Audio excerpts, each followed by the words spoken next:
Hi, I'm Jane Graves, green enthusiast, and I'm here today with Susan Hunt-Stevens from Practically Green. And Susan's going to tell us today how to save money and be green. The number one way you can save money and be greener is to eat less meat. And people don't think of that. They think of hybrids, they think of solar, but in fact, cutting meat out of your diet is hugely beneficial. If a family of 4 cuts out 1 meal per week with meat in it, it would be over the course of a year like driving a hybrid. And what vegetarian meals are also significantly less expensive than meals with meat. Meat on average costs anywhere from $3 for ground beef to $13 for steaks per pound, whereas a vegetarian meal on average is about $1 per pound. Over the course of a year, one person could save $700. I was amazed when I read the impact that not eating meat has on water. Yes. Because it takes so much water to raise cows. And then you eat a steak and so yeah, I was blown away. Yeah, the impact of beef is largely related to how it's grown. Chemical fertilizers, pesticides, antibiotics, hormones, and things like that. That's really not the transportation, which is what people think of. It's really the growing of that contributes to looking behind, let's go further back. Exactly. The second way to save green by being green is to get to know your thermostat, that thing on the wall that has a lot of buttons and can look a little scary. But in fact, if you don't have a programmable thermostat, you should get one. It's one of the easiest ways to reduce almost 10% off your energy bill because it allows you to set a different temperature when you're in the house versus when you're not in the house or at night when you're asleep. And the other thing is you want to turn generally the heat down.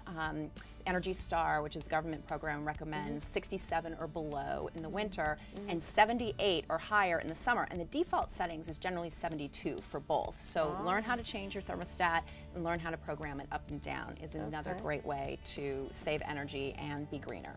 Another way to save energy, water, and money is around shower heads and faucets. So water is, as you mentioned around meat, is a really big issue. And by installing low-flow faucets and low-flow shower heads, you can reduce almost 50% of the water in your home. You're also saving energy because coming out of the shower in particular, it's hot water. And so you're heating less water if you're using less water. And so an average family can take almost 50% off their water bill and about 10% off their energy bill by switching to low-flow faucets and low-flow shower heads. Amazing. Wow. The next way is to think about insulation. If you haven't had an energy audit, it's good to get one and to learn where the leaks are in your home. But insulating your ductwork, those big silver things that run through your basement and your attic and things like that, just doing that can save almost 20% of your energy bill as well because it leaks and the air comes out, whether it's air conditioned for cooling or it's heated air. And those leaks are something that really affects your overall bill. And just by patching those up and having somebody come in, and you can even go to Home Depot and buy and do it yourself for those that you can get access to and you see. Yeah, especially in an older home, right? There'd be much more leaks. I know that you remodeled an older home. Yes, and that was one of the things that we still have left. It's on my green to-do list for this year, is that we've done it in certain areas of the house, but we still have more places to go.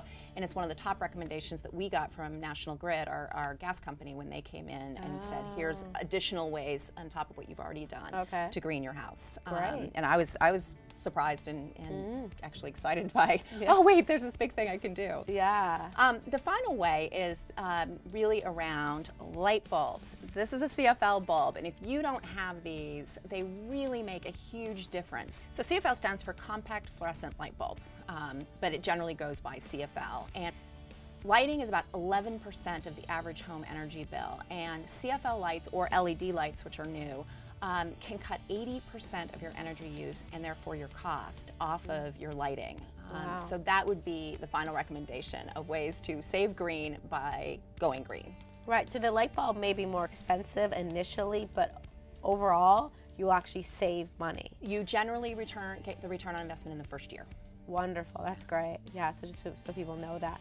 So just to recap, people want to decrease the amount of meat that they're eating, and then check their thermostat and then their faucet flow, and then also their lights, replace their light bulbs, and have an audit in the house, an energy audit. And generally it means seal those cracks, whether they're in your ductwork or in your walls or near the windows. Yeah. Oh, that's great. Well, thank you. Thank you. Once again, this is Jane Graves and Susan Hunt-Stevens from Practically Green. I want to thank you so much for joining us today. It was great to be here, and we encourage all of our viewers to come take the quiz at Practically Green, find out how green you are, and you get practical suggestions of things you can do next to live a healthier and greener life. Thanks so much for watching. Be sure to subscribe and check out more of our great videos. And if you want more tips on going green, send us an email at request@mahalodotcom.